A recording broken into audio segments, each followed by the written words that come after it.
He doesn't know what to do, guys. So like, comment, subscribe. There we go. Put the bell on the side so you can get notified. I think I've seen that on the TV. Didn't share the gun now? There was one left, my guy. Sorry, you got prioritised. Alright, hey everyone. My name's Fat Daddy and I'm down here with the F.U.S.E team and we're down here at the One Stone Grove and this is another episode of our podcast. We're not going to waste any time. We're just going to go around the room introducing ourselves, starting with... Hi guys, my name's Kai.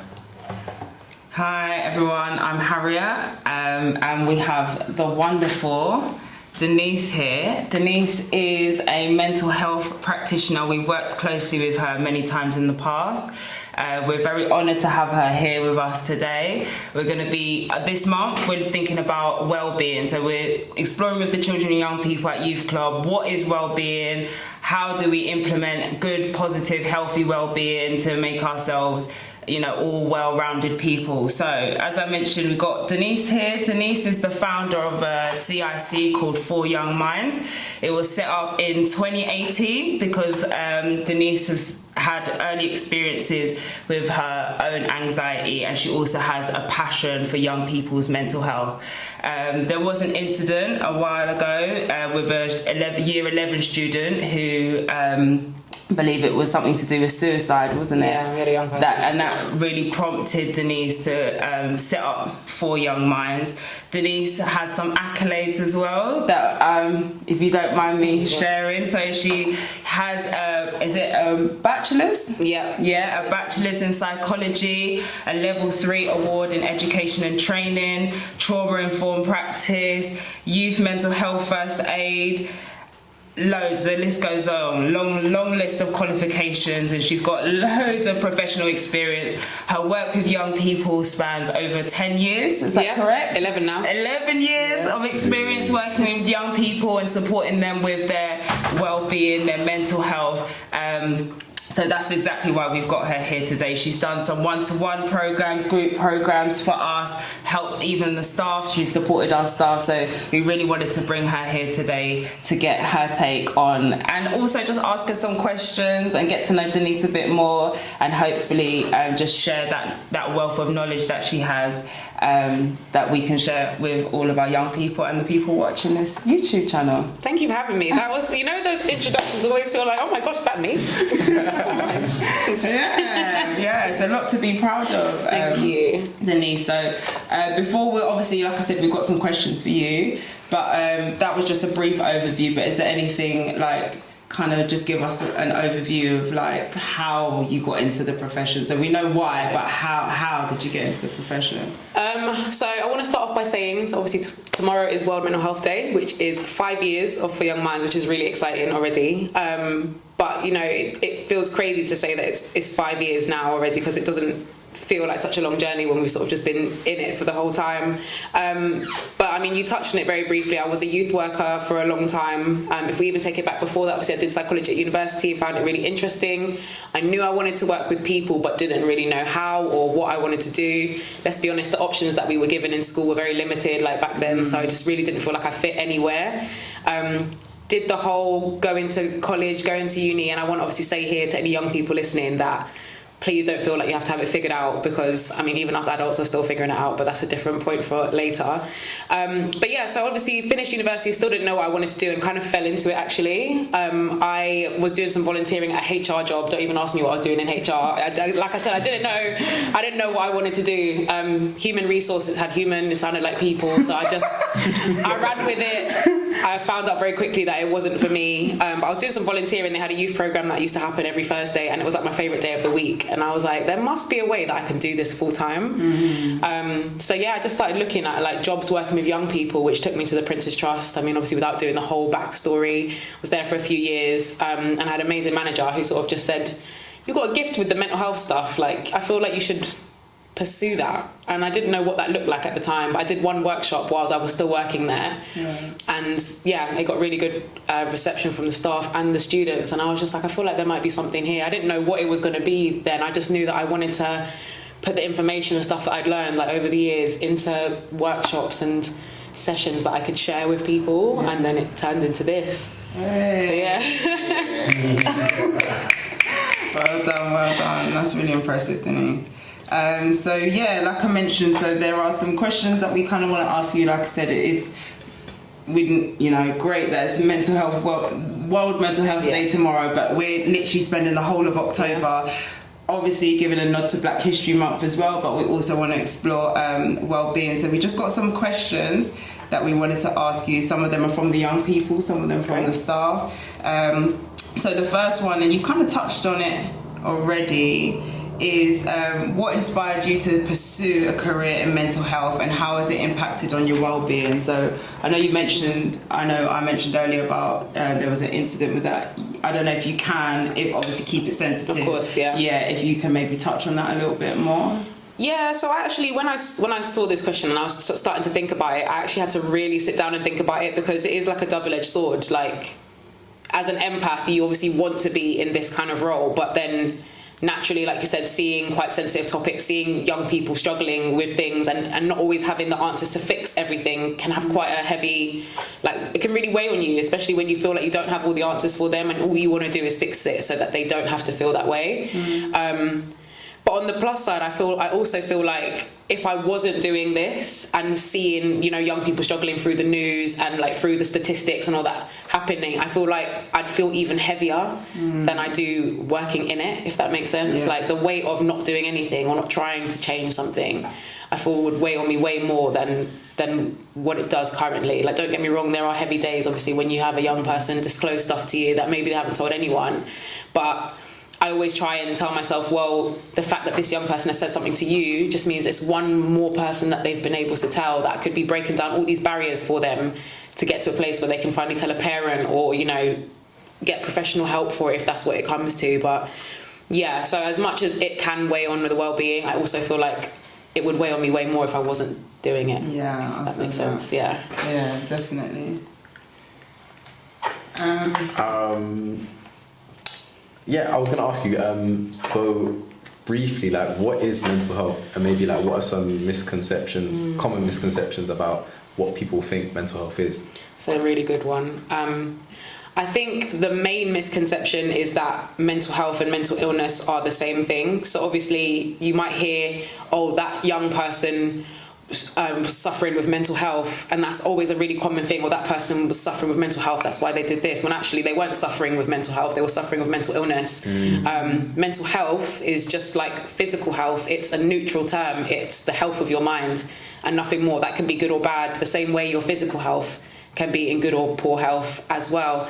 So I think that's a really big misconception, that it's just you hear the term mental health and that means that something's wrong, so people don't want to talk about it. But actually, mental health in itself doesn't mean good or bad. It's a very neutral term, and I'm going to actually shout out to a young person who gave me that statement about neutral term. I was like, that's it, that's exactly how we describe it. So yeah, I'm going to give that one to a young person. But yeah, it's a neutral term. What was the second part of your question, sorry? It was basically what is mental health? Oh yeah, and the misconceptions. Yeah. I think another common one as well is that it has a particular face, as in only certain people or from certain backgrounds or certain ages can struggle with it, when actually we're seeing more and more that even kids as young as 6, 7 are showing signs of struggling with their mental health now, and that that goes all the way up as well. I think we all need to understand that everyone has mental health. We all have a brain, we all have a mind, therefore we all can look after, we all have a health of it. So yeah, I think that's probably the main two that we come across, just the fact that we interchange that mental health and mental illness so commonly, and I think that is causing so much of the stigma around talking about it, because it's almost like you hear mental health and your mind jumps to negative, as opposed to actually being just a neutral term. Yeah, okay, shout out to that young person that heard that then. Yeah, definitely, that's an eye-opener. So yeah, thinking along those lines then, so what would you say are some of the key strategies that we can kind of adopt to have good or positive mental health? So I actually wrote some stuff down for this one, because it's such a broad question, and I don't think there's a one-size-fits-all for what everyone can do. But I do really want to point out something that I will share with young people, which is the way that you think will impact the way that you feel, and the way that you feel impacts the way that you act. So it's a vicious cycle. So it's constantly all of that. So sorry, so you're gonna need to say. Yeah, I'll repeat it. Yeah. So the way that you think impacts the way that you feel. And the way that you feel will impact how you act. Yes. So let's just say, for example, we have a young person. I use this one today, actually. A young person wakes up in the morning being like, "Ugh, I don't want to go to school today. I hate school so much. It's the worst place ever." Yeah. That's the thoughts that they have when they wake up. And it's common, let's be honest. We hear that from young people a lot. And then obviously, how's that going to make you feel? It's going to make you feel like, angry that I even have to go there. It's going to make me frustrated. It's going to make me... sad. It's gonna, all the words, all the negatives are gonna come out from that. And so how's that gonna make you act? Are you gonna try at school? Probably not. Are you gonna be approachable and friendly? Probably not. So again, you get them thinking about that cycle. So the reason I wanted to bring attention to that is I think the real underlying thing is our mindset towards things, because you can have someone go through the same situation twice and their mind could have been in two different places on those days, and their reaction and the way they feel and the impact it has on them could be totally different. So I always say, like, your mindset and the way that you approach things is the best form of self-care. Catching yourself when you're in those negative thought spirals, that is the best way that you can look after yourself, because that's how, a bad day turns to a bad week and a bad week turns to a bad month, when we're just sort of feeding and sitting in those spirals as opposed to catching that negative thought or feeling that's keeping you there. Now I know that's a really high level one, but of course, like, I think that's just like the fundamental underlying thing, that the way that you think is always going to drive everything else. And this is why I say to young people, like, mental health is so important. It's not a luxury for you to look after. It's who you are. The way that you think and what you do is who you are. And if your mind's not in a good place, it's going to make you feel and act out of a character that would be normal for you when you're in a good place. So I don't know if that completely answered your question, but I felt like that was really important. Another thing that I wrote down for this one is just like to join on to what I just said there, but changing your perspective to like a place of gratitude as well for certain things.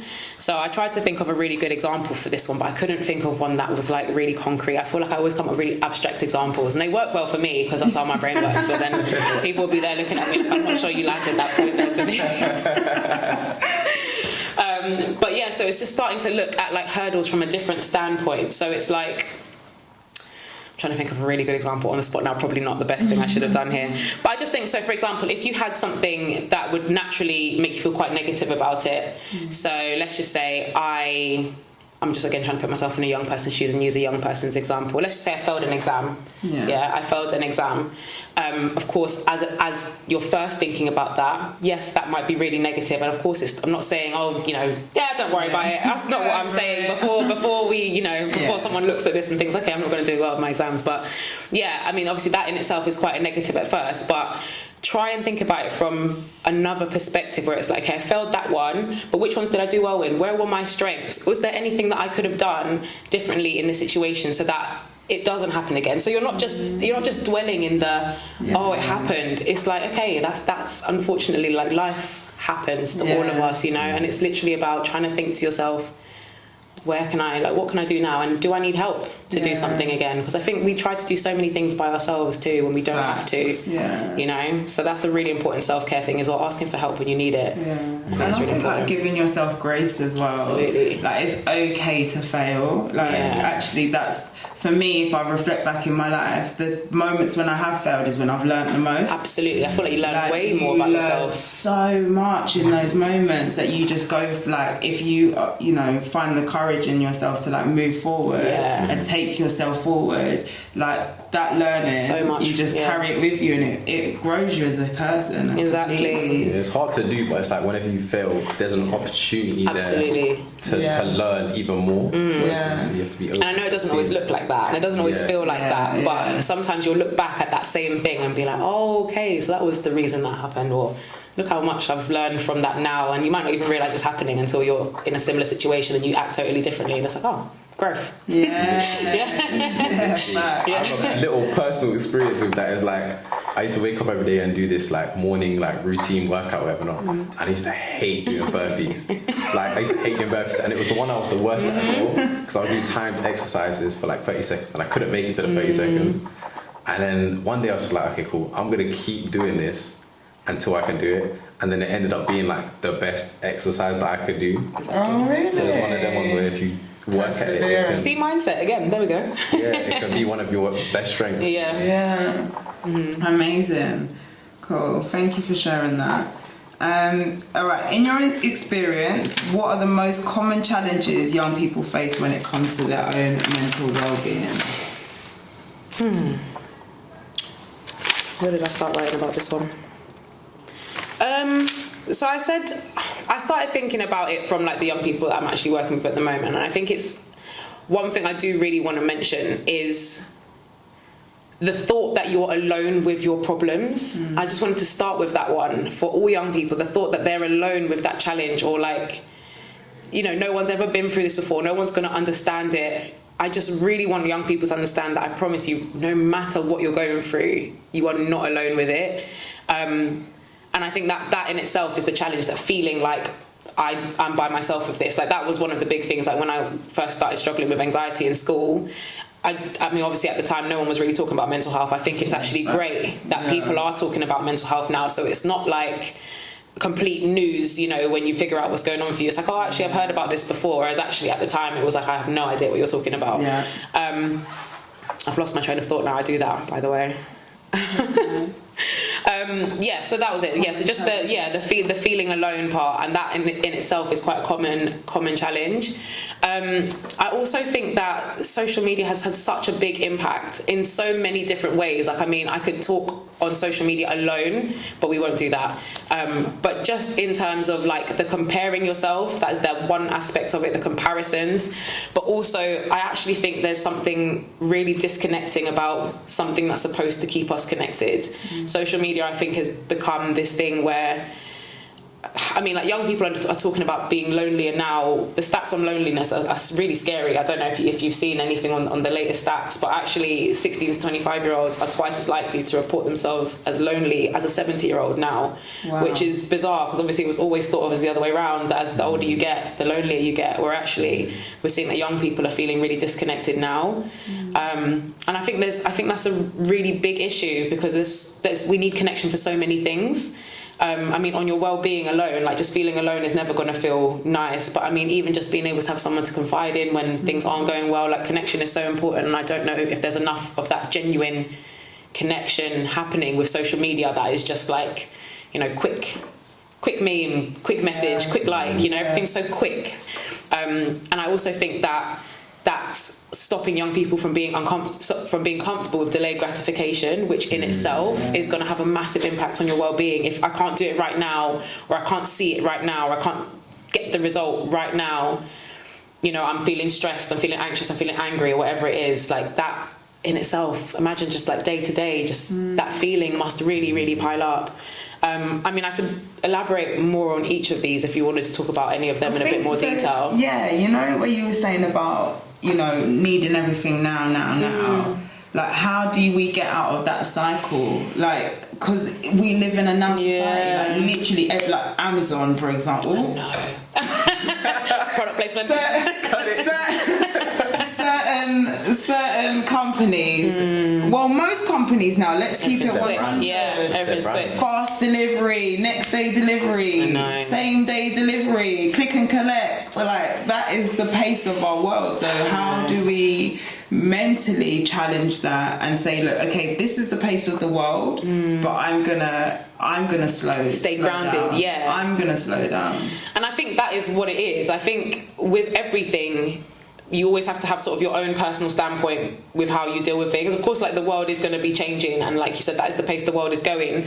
But I think if you know that that's an important thing that you need to maintain for yourself, I think everyone just needs to be like, let's be, you know, realistic with ourselves as well. You know, if that is something that you struggle with, it's about putting things in place for yourself so that you don't continue to struggle through it. So if, you know, I mean, I'm not saying that because you can get the next day delivery, you want to practice slow gratification, so we're going to get it to come in 2 weeks.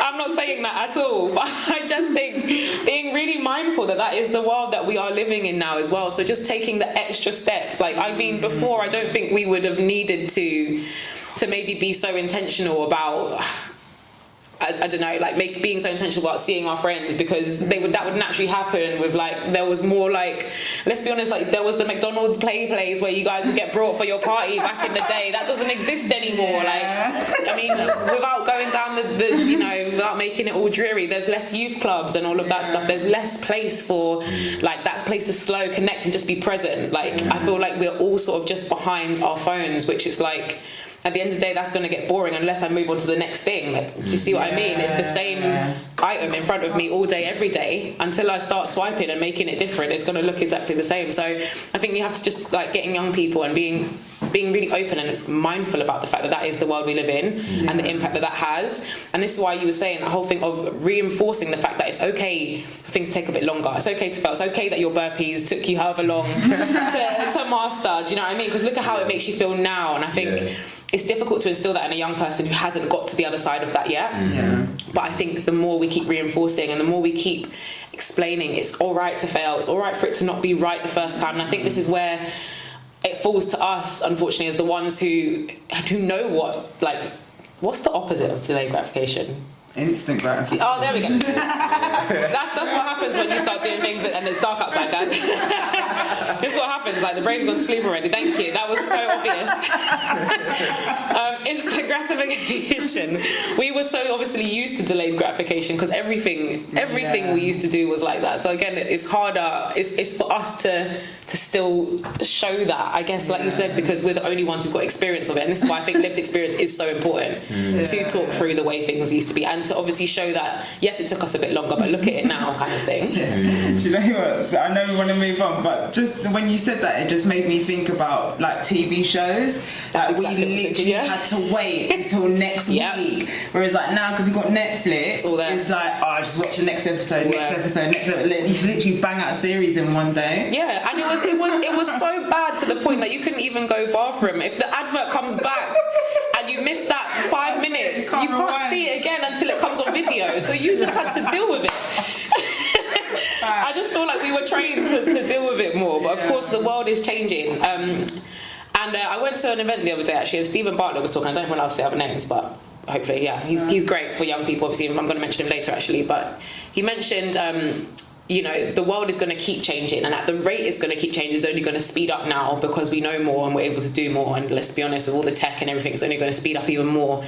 And he said there's something in obviously wanting to stay grounded and put where you are when the world is changing around you, or trying to lean into it in whatever way that looks like most comfortable for you. And I think that is something, as much as I don't like it, it is something I think we're all going to have to start you know, reprogramming our brains to do, because the world is going to keep changing. And you can sit there and say you don't like something, which we've seen does not work very well. But you know, just have to obviously, like I said, give young people the tools now to manage with what's happening. And I think it's quite hard to funnel when there's so much stuff coming at them all the time. I think it's just that constant repeating messages. Like I reckon, isn't it something that you have to hear something like 5 times before it sticks, or something like that? Yeah.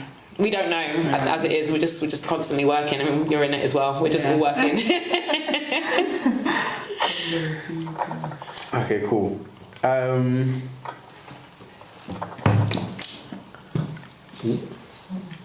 You haven't said this one, have you? No. Cool. So, are there any specific mindfulness or relaxation techniques that you find particularly helpful in managing stress and promoting overall well-being? So I said the like grounding exercises are really good for anger and anxiety in particular, which I think are obviously two like quite overwhelming emotions, especially when you're quite young.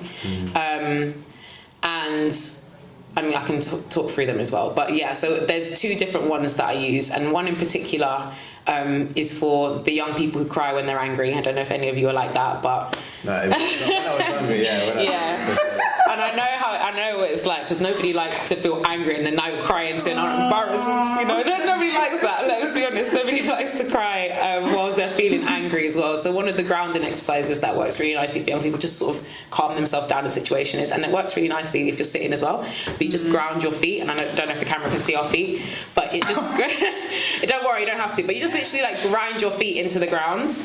and it's actually meant to make the nervous system calm down. This was a really cool one I learned years ago. But yeah, so try it. Next time you're about to start crying, and it works in any situation, not just when I'm like angry crying, just like if I'm about to cry, because this I actually learned this when I was having to say goodbye to a load of friends, and we were all like going different ways, and yeah, so she told me, she's like, if you ground your feet, you don't cry, and it's always worked. So that's one that I now share with young people. Even if you're standing up, you can do it. You can do it when you're standing up. It's more difficult. Yeah, because you're just there like this now. So obviously easier. You got tears in your eyes and legs. I love I mean, yeah, sometimes you just got to do it. I mean, have you ever been with a young person, they started and you've gone ground your feet? Yeah. Obviously we were sitting, so I know that it works better when you're sitting, because your feet are just more in the ground. It does work when you're standing. It does. You just look a bit more silly doing it. But it does work. Obviously, you never know, you might be deprived of anything. But yeah, so grounding your feet, and then the other one is grounding with your 5 senses. So all of these are supposed to be things that when our nervous system is overwhelmed, that's when we get those really extreme emotions, things like anger, anxiety, like fear, like butterflies, like heart racing, all of those work really nicely for those extreme ones. So when I say grounding with the 5 senses, it's literally, so you'd say 5 things you can see, and you just literally work your way down, 4 things you can hear, 3 things you can smell, 2 things you can taste, and it doesn't matter what order you do them in, it just doesn't matter.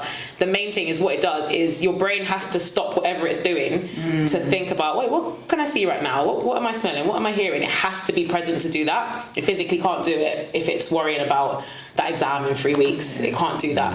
So it's a really nice one to like just calm down an anxious mind when you're overthinking. It works nicely when, obviously I say when you're trying to sleep, but then I had a very good point from a young person who was like, but miss, my eyes are closed, I can't see anything. And I was like, that's a really good point. So maybe let's not try and do the grounding exercise when you're trying to sleep, but it's a really nice one to calm an anxious mind. But yeah, those are always my two favourites for like the extreme emotions. Yeah. It's good to have like practical tools, isn't it? Sometimes we can just be like, calm down, but then it's like, how do I calm down?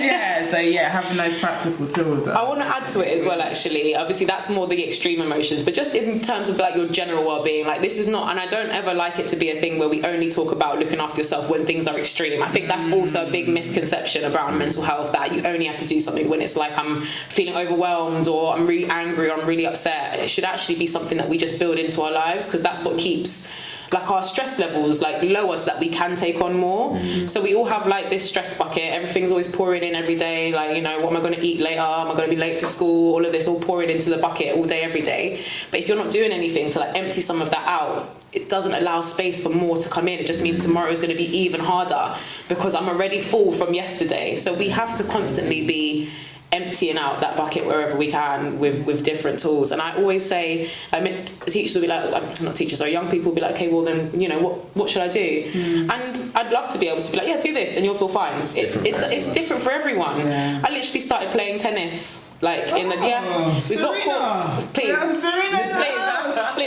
I don't want to embarrass her. No, I'm joking. It's honestly, we have some free tennis courts near my house. I've lived in my house for over 15 years, and I'd never touched those courts until 2 years ago. But when I say it's now one of the best things for my well-being, this is why I say, young people, if you want to know what to do for your well-being, try something new. I guarantee you, just try something new. It might be something that you try and you're like, that was the worst thing and I never want to do that again. Fine. But at least you know that. At least you know that. That's all right. Scratch it off the list and keep it moving. I think there's actually joy in finding your joy. Do you know what I mean? Like, try something different. I am rubbish. Oh, I don't want to say I'm rubbish. I'm actually all right at tennis. I can get the ball over the net. We don't use the lines, but I have a great time. Our music's playing, the endorphins are flowing, and I go home feeling better. That's the main thing. I'm not going to enter a tournament and try and go up against Serena, but I feel good after. You know, I feel good after. And this is why I always say to young people, like, sometimes just try. And one other thing I really want to add here as well is that please don't say that you don't like something because you're not good at it first. I know it's really tempting when you're young. You know, you did it once and you were really bad at it. and you felt embarrassed, so you don't want to feel the embarrassment, but actually it wasn't the activity that you didn't like, it was the embarrassment you didn't like. But actually, like you said with your burpees as well, that became your best exercise because you stuck at it. I think that's what happens when you're young as well. You gravitate towards things that you're naturally good at. You pick up quickly, so naturally everything else you're like, I don't really want to do that. But who knows, you could literally be robbing yourself of your favourite thing by not doing it. If I cared about the lines in tennis, I might not be playing, and I might not have that one thing that I come home guaranteed every time feeling really good from. But if I cared about making sure that I'm in the lines and who's walking past and am I going to be embarrassed, if I cared about that, and I know it's easier said now, but if I could literally go back to my younger self, I'd just say, look, embarrassment passes.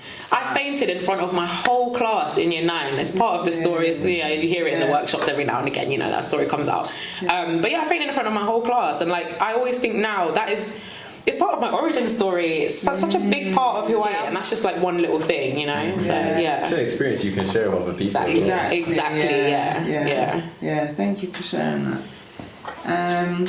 So at F.U.S.E, we obviously work with children and young people, but we're also really passionate about engaging parents as well, because we think that the young people are not just silos, they're not, they're part of families, whether that's biological families, extended families, however, all different types of families. So just thinking about parents and carers, so do you think that there is any advice that you would give to parents and carers when they're maybe struggling from burnout or fatigue? So I want to obviously start by saying I'm not a parent, and I now understand when a parent would come home and you didn't take the chicken out the freezer. I understand why it was so stressful for them, because I'm sorry, adulting is not easy, and then to be responsible for somebody or some other people as well, it's not easy. So I just really want to start by saying that be kind and patient with yourself, because burnout isn't a sign of a personal failure of your own. You're a parent, but you're also a human, you're a person as well, and every human is capable of getting burnt out when they've got a lot on their plate, and parents have got a lot on their plate. So I think it's really important that parents that kindness and patience with yourself, that actually it's hard, there's a lot on my plate, and I also think a lot on my plate won't look the same as a lot on your plate. You might have, the parent next door who's able to juggle 50 million things, and that then makes you feel like, oh, well, why can't I do my 3 things? But actually, we're all different. We've already talked about the fact that we're all different. I think it's really important just to be really kind and patient with yourselves. And also, whatever prioritizing self-care looks like for yourself, I know it's hard, and it might be a thing where it's I haven't got the time, but genuinely, if you don't find the time for it, it will find you. It will find you and make you find the time for it some other way. It will make you, you'll get loads of colds, and now you're bedbound for a week anyway, so then you lose that week regardless, or you're just feeling so run down, or your fuse is short because you're so at the top all the time because you haven't emptied out your own stress bucket. And then it's always that whole thing of you can't pour from an empty cup, So being able to prioritise whatever that looks like, even if it's just, I pick up a coffee on my walk, and that's my time where I walk and I have that. I don't know, like I said, everyone's priorities and the amount of time they've got to be able to fit these things in is going to be different. But genuinely, wherever and whatever that looks like, prioritise it. I think it's even more important for parents, because you're constantly thinking about someone else's well-being, which is rightfully so, but yours matters too. If your cup's empty, then everyone loses, 100%. Do you believe that seeking therapy or supervision is important for mental health professionals? Absolutely, especially if you spend a lot of time working alone. Obviously, I think it's nice when you have teams to be able to bounce ideas and to sort of support each other through challenges and things. But if you're a frontline worker where you're sort of receiving different people's stories and different bits of their stories and only certain parts that you can help with and whatever else, and at the end of the day, we don't have the answers for everything. So even just having someone to soundboard these thoughts and feelings off and not have to make sense of it all myself, I think is really really key. And especially when you work in a field where you do hear, safeguarding issues, you hear young people going through all sorts of stories. You need to have somewhere to put that, because otherwise I reckon you do literally just hold it. As much as we try to sort of say, okay, well, that's work and that's home, at the end of the day, if you're an empath, you're going to carry it. And I think it's just important to be able to have that space to be able to, because you're always obviously giving to everyone in your role, also that space to be able to receive a little bit of thought and care and attention just for a minute, I think is really important. I think it's a must. I think it should be in every profession. I don't think anyone shouldn't be doing therapy of some sort. I think we normalise, seeing a GP or whatever, but we don't normalise needing to talk about things. Facts. So, we know your accolades, you're very well versed, very well researched. So, I just wanted to ask you to maybe share some books, resources, tools, even YouTube videos, films, anything at all that you would recommend to enhance one's self-care and well-being practices. Cool. Okay, we're talking about young people? I think let's keep it broad, because this could benefit us as staff, could benefit parents, carers, grandparents, aunties, and of course the children and young people as well. Okay, so I have a couple in terms of just well-being based. So I said that Anna Freud and Mind were really good online resources. I love them. I feel like they provide such a not high level's not the right word, but that's not the right word. I can't think of the word now. They're like the umbrella, right? They've got so much information that you can then branch off and find what's relevant to you personally. I think, like I said, well-being is so personal to everyone that you can't just have one website that everyone would be able to go on and all the answers would be there for everyone, because it's just not how it works. But I do think that they are good at signposting and sending you to additional resources that allow you to look for yourselves. When I was thinking about books, I had to rack my brain a little bit for that one. Not because I don't read, but only because I was the books I read, funnily enough, considering the field that I'm in, aren't well-being related specifically. They're actually mindset books. And I think that comes down to what I was saying earlier about your mind is going to drive so much about you and how you deal with things. So the ones that came to mind for me in particular was The Alchemist and Think and Grow Rich.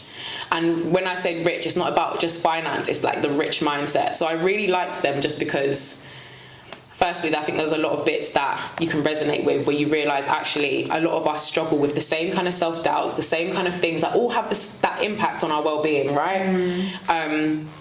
But again, like I said, this is very personal to me. I am very aware that this is very personal to me. I know what my well-being struggles are and where they stem from, and a lot of the time it's the mindset that I'm in. So I know that a lot of the stuff I need to look at is mindset. So on that point, I think it's really important to try and learn and understand yourself, because then when you know what your limitations are, what your barriers are, the things that you struggle with, then you can start sourcing the information and finding things that speak to you. These books spoke to me because those were my areas of struggle. Do you see what I mean? So I think it's really important for everyone to spend time actually spend some time reflecting. I always say do your well-being check-ins with yourself, even when we do them in the sessions, in the workshops. I do them with young people, and we do them every single week. I'm sure they're so bored of me asking them the same question every time, but genuinely, it's important. How many times are we asked, oh, you're right? And you're probably just I'm good, I'm cool. Just brush it off, even though we're not. So I think that spending that time, okay, so how are you feeling? Why are you feeling that way? What has made you feel like a 2 today? Actually think about it, what has got you feeling that way? And then when you identify what your challenges is, then naturally you start to gravitate towards books and speakers and stuff that speak to those challenges. So I'm aware that I answered this question from a very personal standpoint, but I hope that can be useful to someone to just think about that self-awareness, that being honest with yourself. I have to say, it's so and I'm not going to sit here and be oh yeah, I'm so self-aware all the time. Let's be honest, we're human. We all fall into periods of time where we're not the most self-aware. But I think that there's something so powerful, like I said, in understanding yourself and where you struggle. Yeah. Because that's going to help you then say, okay, well, that resource is going to be useful for me because that's an area I struggle with. If you're not honest about where you struggle, you could send someone to all the resources and be like, that's not relevant to me. Yeah. That's not for me. They're not talking to me. Yeah. So I think that's really important.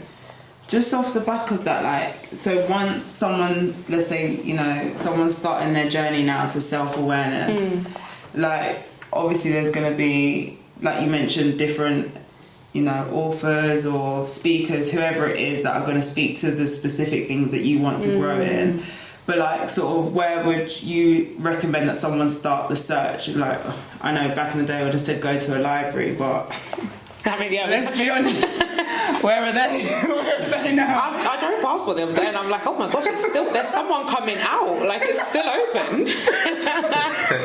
I haven't been into one in ages, but yeah, I know that there's obviously still going to be information in libraries, as in, like, where would they start to look in terms of what their struggles are? Or like, say for example, you know, a young person, I'm struggling with anger, you know, where do they go? Or another young person, you know, I'm struggling with anxiety, you know, where are the good places to signpost them to? Yeah, so those were like the ones I mentioned right at the beginning. So Anna Freud has got a wealth of information. We've got Young Minds, we've got loads of information. Minds, I mean, I've got like a signposting page of all of the different things. There's even apps now as well, which I think are really useful. I mean, if we're starting to talk about, you know, the age that we're in, there's even apps. I love the Clear Fear app.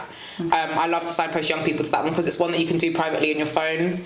The Mix as well, I know I probably mentioned them already, but everything, like, you can do it from your phone. I always say to young people, like, just because you don't feel comfortable talking to your parent, or, you know, and just in general, in fact, just because you don't feel comfortable talking to the people in your immediate circle, like, that doesn't mean that you shouldn't talk. And I just think being able to access services, you know, anonymously at first, if that's what you need, I just don't think that should be a barrier, because there are anonymous services that allow you to just start. And especially if you don't really know where to go, start asking the questions. That's even more reason to start having those questions. And if you don't feel comfortable, like I said, doing it openly, there are anonymous places that allow you to do that, to be able to have those conversations, because it shouldn't stop you from still speaking. So yeah, all of those websites are great starting points. Maybe not so much books anymore, like I said, because wellbeing books is not something that I'm that familiar with too much, but definitely websites. Lots of helplines as well now, exactly. They all of those websites have got their helplines attached to them, which is really good. Like, and they're not even just, like I said, they're not even just call anymore, because even that can be quite overwhelming. If I don't feel like I can say the words on the phone, you've got text lines now, which is amazing. You've got like ones that even, I think there's even some that are done through WhatsApp now, so it's that instant messaging feeling, you know. So I think it's great that they're trying to create more access for more people to be able to talk about things that are bothering them, because I think that's really where it starts. It's the talking about it, that first stage, to be able to then get to the solutions. But when you bottle, you know, when you're just sort of keeping it in, it's just another day where I didn't talk about it and I didn't get the help I needed. It's just still just sitting here. Yeah. Thank you, Denise.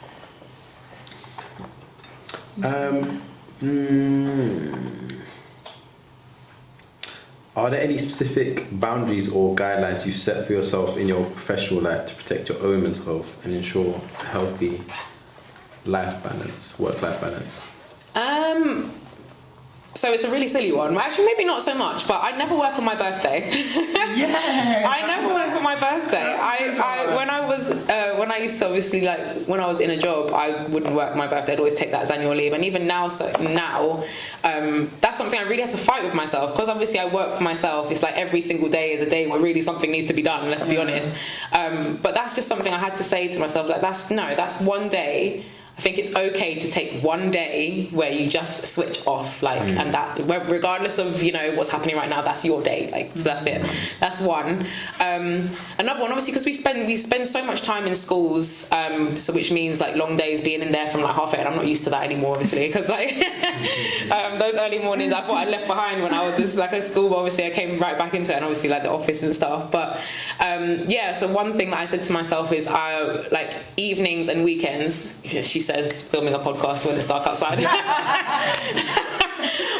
obviously there's something like you guys are the origin story. You're part of the origin story. You get the exclusive hours and all that. Yeah. We appreciate you, Denise. Honestly, love and respect. No, but honestly, like, it's just, yeah, obviously there's I'm not going to be like, there's a great opportunity or something amazing to go and give back and be like, oh, sorry, it's a weekend, I'm not coming.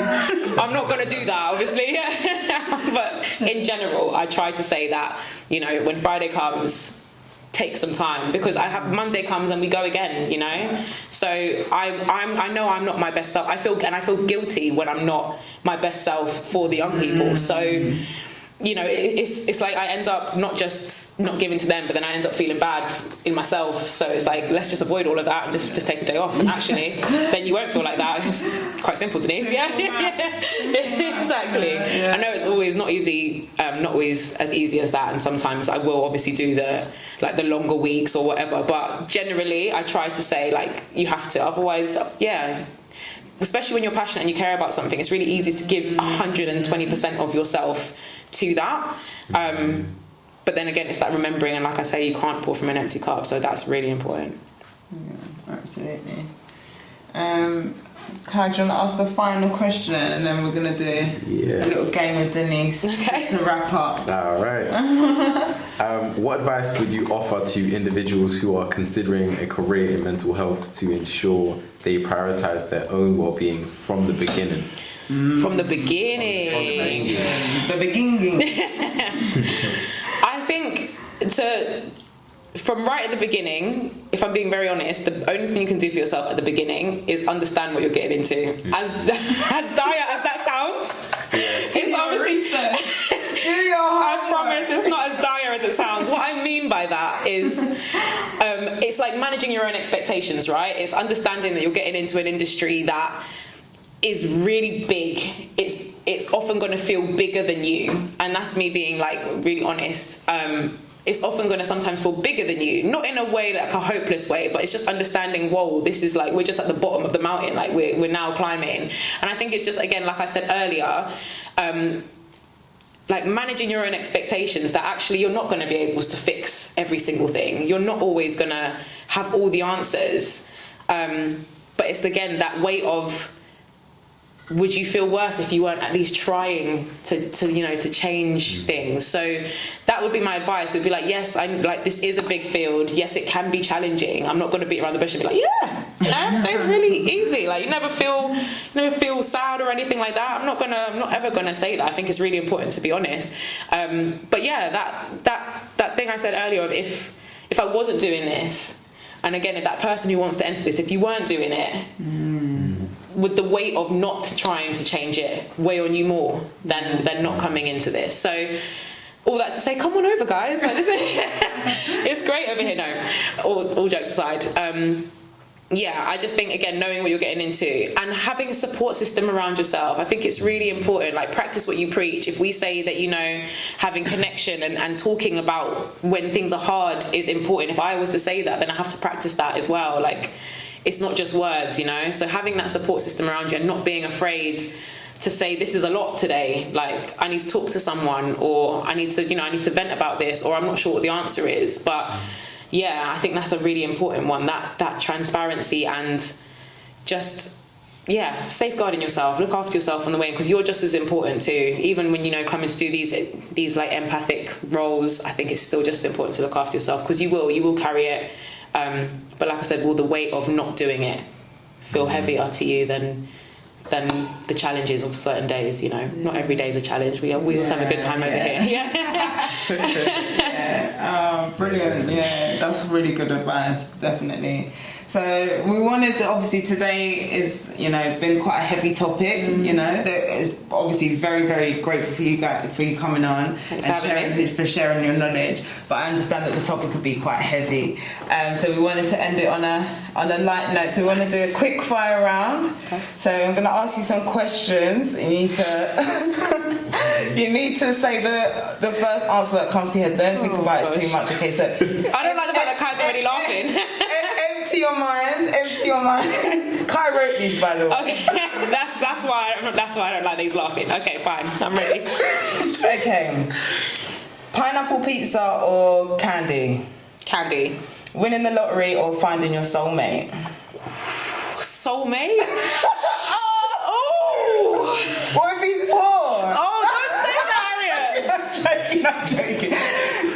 money comes and goes. It doesn't matter. Exactly. I think that's where I went with it. Yeah. Ketchup or mayonnaise? Ketchup. I'll drink it. Glass half full, glass half empty. Half full. Bad breath or body odor.